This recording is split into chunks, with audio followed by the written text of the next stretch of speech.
Good morning, this is Mark Harrison with Sewer Line Check Professionals.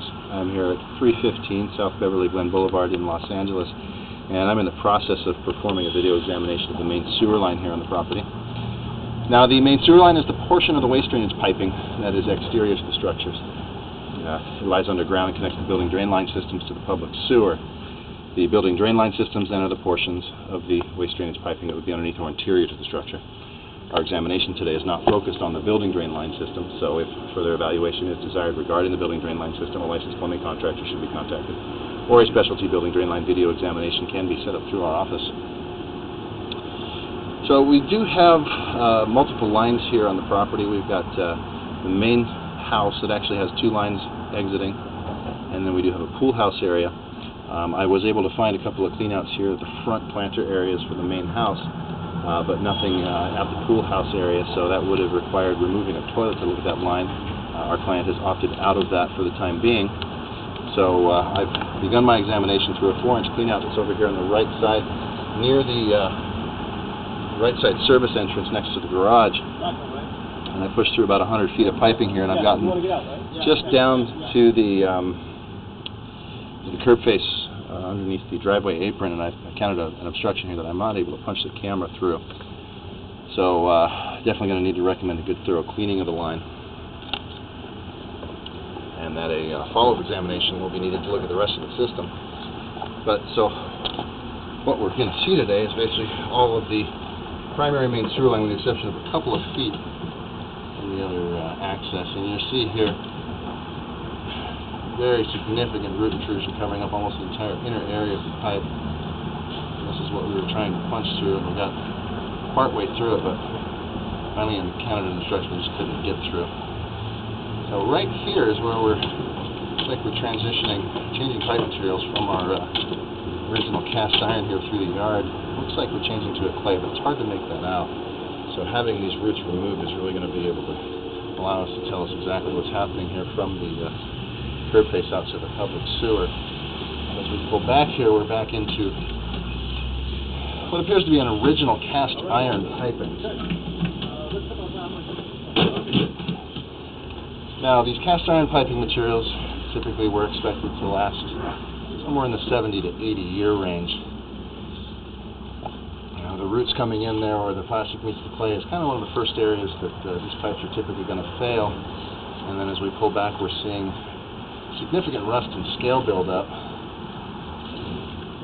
in those areas where the bottom of the pipe has become what we'd refer to as pocketed. In other words, it's holding water and debris, basically the bottom of the pipe rotting out in those areas.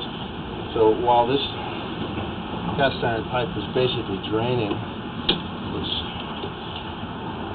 considered at the end of its useful service life. So it's time to start preparing or making plans for upgrades, replacement, be it a rehabilitation or an actual replacement of the pipe.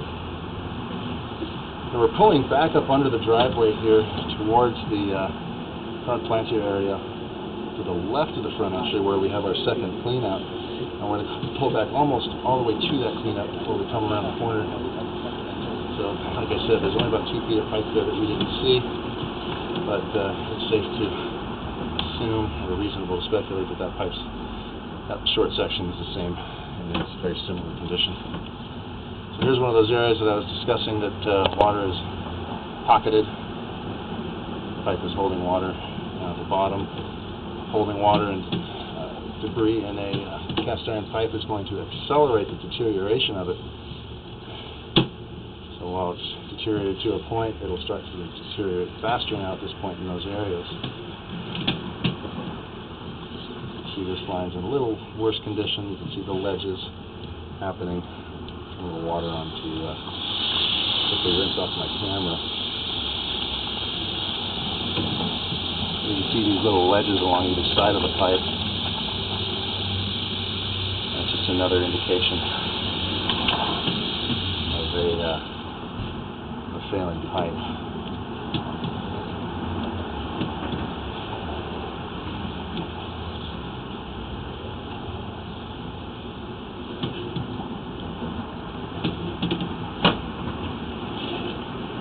Now, as far as the cleaning goes, I think it would be beneficial to open up the clean out to the left of the front entry. It's going to be more of a straight shot to those roots, and it's also going to eliminate about 45 feet of pipe you're going to have to push through.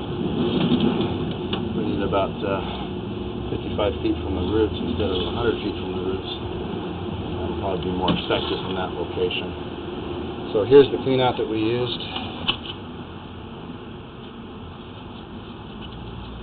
It's located here. Here's our cap. And it's just next to our side entrance here, near our sprinkler shutoffs, but the other clean out is then over on the other side of the entryway, beneath those trees just off the structure. Alright, so with that, I'm going to go ahead and wrap up the video portion of today's examination. I will be issuing a written report to review along with this video, which will describe the final findings and recommendations for today's examination, including the need for a cleaning and a follow-up examination. This is Mark Harrison with Sewer Line Check Professionals. Thank you very much and have a pleasant day.